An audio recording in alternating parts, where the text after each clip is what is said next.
What's going on, y'all? It's your girl, according to Jay Natisse, and I'm back with a recap of Life After Lockup.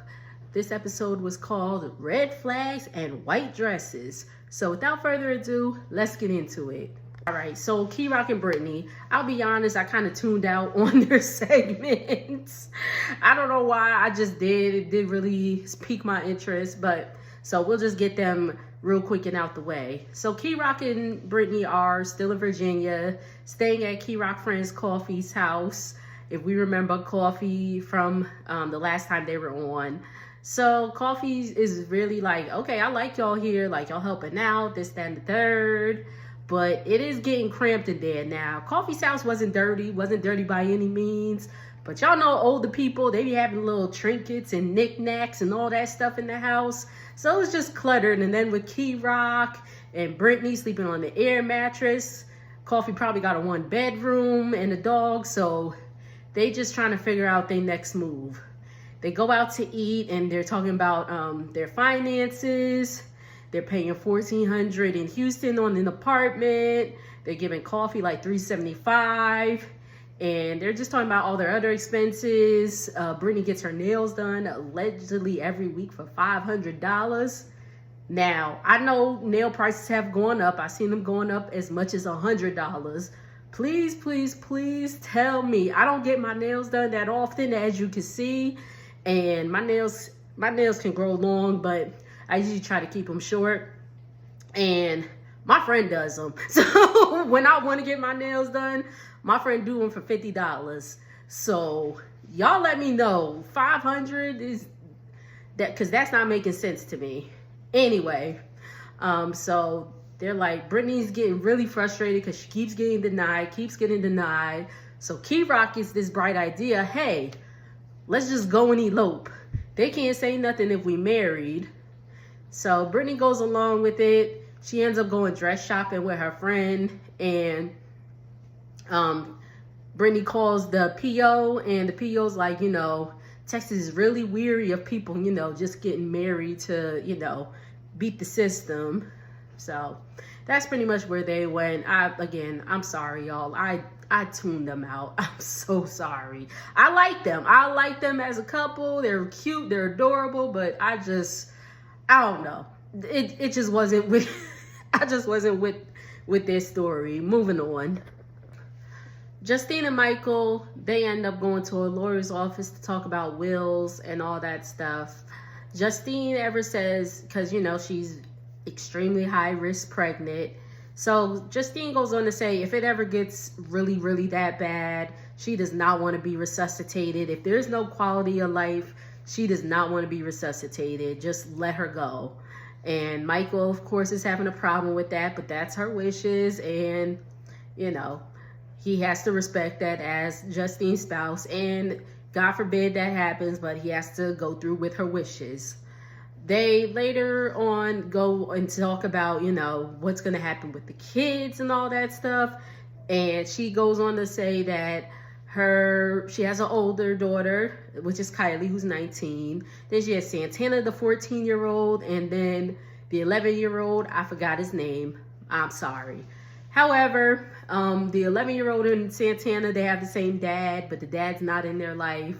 So she goes on to say that she wants Kylie, 19-year-old Kylie, to take care of her brothers. And we remember from the prior week, Kylie's like, listen, I'm in college. I'm doing my thing, like all that stuff. And Michael's like, whoa, this is news to me. Michael storms out. He leaves. Thank God he did not punch.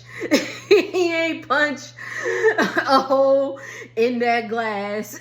Because y'all remember he punched a hole in the wall, so he could have easily been like bow and punched a hole in the lawyer's office in that glass, but he didn't want those problems, so he just left. So he goes on to say that Justine goes on to tell the lawyer, like, her 14-year-old son is on this autism spectrum. He's high functioning and all that, but Michael really doesn't know how to deal with that. They've only been married 2 years, and he really doesn't know how to deal with that. Kylie can talk Santana down if he needs to. and all that. Michael returns, and the lawyer goes on to talk about, why don't you guys have like a split, I don't think it was a split custody or something like that, but some type of like guardianship where the family wouldn't be divided, but, they could end up making, decisions together when it comes to Santana and the 11-year-old. That was pretty much their segment. Moving on. Now, Kim goes dress shopping, and guess who she goes dress shopping with? Cousin Tatum. The same cousin who used to date Joey when they were teenagers. Tatum lost her virginity to Joey, and Joey cheated on Tatum with Kim back when they were teenagers and all that. So she's going, and remember last week she was like, oh, at the bridal shower, Tatum was like, oh, Joey was whistling at me, blah, blah, blah, and all that stuff. So now all of a sudden Tatum's going wedding dress shopping with Kim. Riddle me this, y'all. Riddle me this. If your cousin was dating your ex, was about to get married to your ex, would y'all be cool with that? Like, like, be for real. Like, okay. I'm gonna say, I don't know. The reason I say I don't know is no way in hell I want my ex. No way in hell, but it's weird, Like, it's just weird. And for Kim to be like, I guess if it's a cousin that, I really don't interact with that much, whatever. But if it's a cousin, like how Kim and Tatum seem to be, that's weird. Like Joey done seen both y'all naked. So anyway, Kim is trying on dresses. The first one wasn't really my style, but she did look nice in it. The second one I did like. And it seemed really flattering on her. Kim's a fuller woman, so, it really looked good on her. So, Kim is saying how Joey's still asking for the paternity test. She hasn't gotten the results, but she's like, if this, the child turns out to be Joey's, this changes everything. And then Kim drops the bomb that she is still legally married to her husband. Can't even say ex-husband because they still married. And Tatum's like, well, what the hell we doing in the dress shop then? My question exactly, Tatum. What y'all doing there? Rob and Teenie. Rob is going to work. He lets Teenie know he's leaving. And he's like, I'm going to see you later for lunch. She's like, don't I always come? So whatever. She always goes with him to eat lunch. It's nice to do that when you ain't got no job. Anyway, so Rob is, he works at checking trucks before they go out on the road and all that stuff. And he said he got his GED when he went to prison. And his boss is giving him compliments. Him and his coworker, they're like, Ray, great job, guys, great job. Y'all go ahead and take lunch. Rob does want to get his CDL license. And he says it's about like $5,500 to do the class and all that stuff. So, and money's running a little thin because Rob ain't gambling in jail no more. He's making, he making what the rest of us making.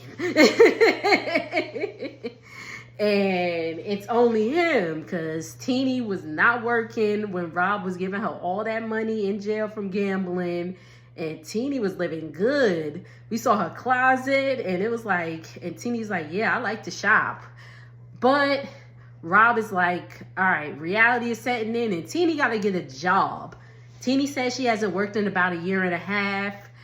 Teenie comes to eat with him during his lunch and he breaks it down like, yo, listen, you got to go ahead and get a job.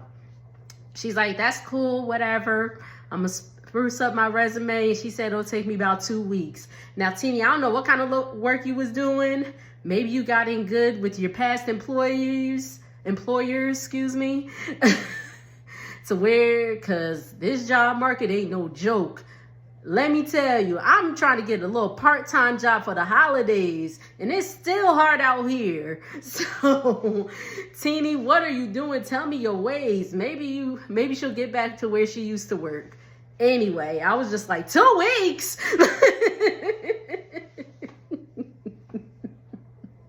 Sorry. Oh my God. So, they're back at home, and Teeny decides now's a good time to tell Rob about the season passes that she got for the kids at the water park. She said for the whole summer, it'll be $250 for a family of 4. And Rob's like, oh, damn, like, that's a bit much and all that stuff. Now, I personally don't think that's that much for a whole summer. Again, I don't know how often they're going to go to the water park. I mean, if Teeny still not working, they can go about every day.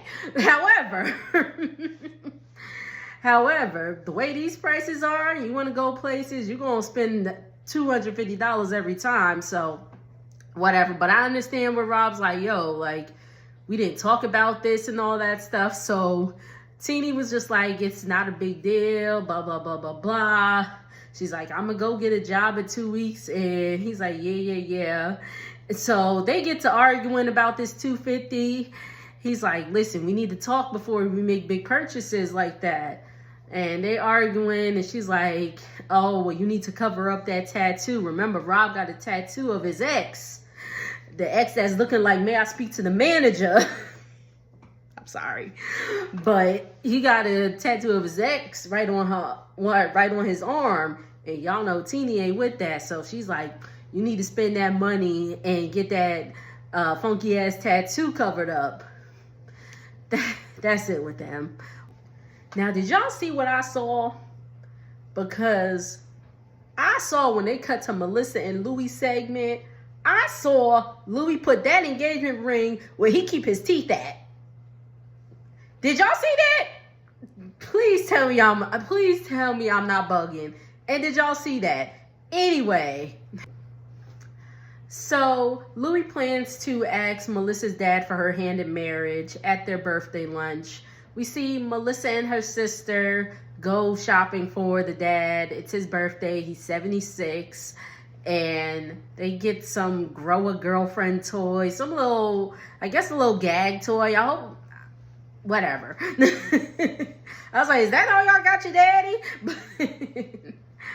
But they meet up at lunch, and Louis comes, and Melissa's worried because she said her dad is looking really, really skinny. He does look really different from the last time we saw him. So I hope all is well with him. He's always getting older, so, unfortunately, health issues probably arose and all that stuff. I don't want to, make any assumptions, but he is looking really, really, really thin. Melissa and her sister go out, and Louis goes to talk to Melissa's dad, and he's like, yeah, I want to ask for Melissa's hand. To which Melissa's dad says yes. Great. Now, Melissa, I'm going to have to get on you a little bit. Melissa's in the bathtub. She's taking a bath. She looks at some videos. Louis promoting his nutrition or his training and all that stuff. And in the confessional, she goes, let me tap into y'all know I'm from New Jersey. I got to tap into my New Jersey accent real quick. She's like, all it does, it seems like Louis has no more time for me. Like, he's training all these girls, and I just come like second best. And all of a sudden, it's like Louis doesn't have any time for me. And oh my God, what else she say? She's like, in prison, he had all the time in the world. Well, no shit, girl. Of course he gonna have all the time in the world. He in prison. But she's complaining that he works too much. And she's like, he just works all the time. And I'm working 2 jobs. I'm working at the post office. And I'm a bartender. And like, Melissa, what do you want? What do you want? Because if he wasn't working, you call him a bum. So what exactly is it that you want? So what needs to happen is y'all need to have a conversation, and y'all need to try to etch out some time together. That's pretty much what you got to do. Like, listen, I understand. Me and my guy, we be on our grinds. He pushes like 60 hours a week at work. I do like 45 to 50. We only have one day off together, which is Sunday. And actually, he is at work right now, working overtime. But, we hung out, earlier in the day. But what I'm saying is, you gotta make time. You have to make time. But at the same time, you gotta work. You don't want him living off you, do you? No, I didn't think so. So anyway, Louis comes home with pizzas from his job. He probably got them for free. Ain't nothing wrong with free. So he comes home and he's like, hey, babe, I got you some pizza. And she's like, I don't want any pizza. All we have is pizza. We should be going to a nice dinner and blah, blah, blah. And Louis gets a phone call from a prospective person that he wants to train, and she gets mad, throws her washcloth at him. Shout out to Melissa for having a washcloth, because some people don't be washing their bodies with washcloths. They just take the soap and, girl, so shout out to you for having a washcloth. Anyway, so Louis gets mad and throws all that good ass New Jersey pizza on the ground. Louis, you crazy. Now, I'm going to have to dig into Bianca's behind a bit. And those that have been watching, she deserves it. So, no apologies. Bianca tells Daniel that she's feeling led on. She was expecting a ring. Like, girl, he's literally been out of jail for 3 days. Like, like all he done is have sex with you, go to the parole office, and anyway. And then they get talking about the damn coffee again. Bianca, if you bring up the coffee one more time, I'm gonna pop you upside the head. She's like, well, you didn't bring me coffee, and you didn't bring me coffee and all this stuff. And she's like, if you really love me, you show me by doing nice things. Like, you ungrateful bitch. You ungrateful bitch. Like, the man made you breakfast. And I ain't gonna talk about the coffee. I ain't gonna talk about the coffee no more. If they talk about the coffee next week, I'm skipping it. Okay? Mark my words, I'm skipping it. Anyway. Oh, she made me so mad. She made me so mad, yo. I swear. Anyway, she's like, you show me that you love me by doing nice things to me. Like, girl, he made you breakfast. Like, it's give and take. A relationship is give and take, Bianca. He can't just give and give and you just take and take. He breaks breakfast, you make coffee. He cooks breakfast, you wash dishes. He puts away the dishes. Like, you see how it works? I had to calm down. But he raised his voice a little bit, just a little smidgen. He did raise his voice, but it wasn't that bad. And she's like, don't yell at me. Don't yell at me. She got triggered by things of the past, and I thought it was so cute. She's 23. I gotta remember she is 23. She still thinks that things are on a timeline. How cute. She probably thinks she's gonna be married by 25 like I did.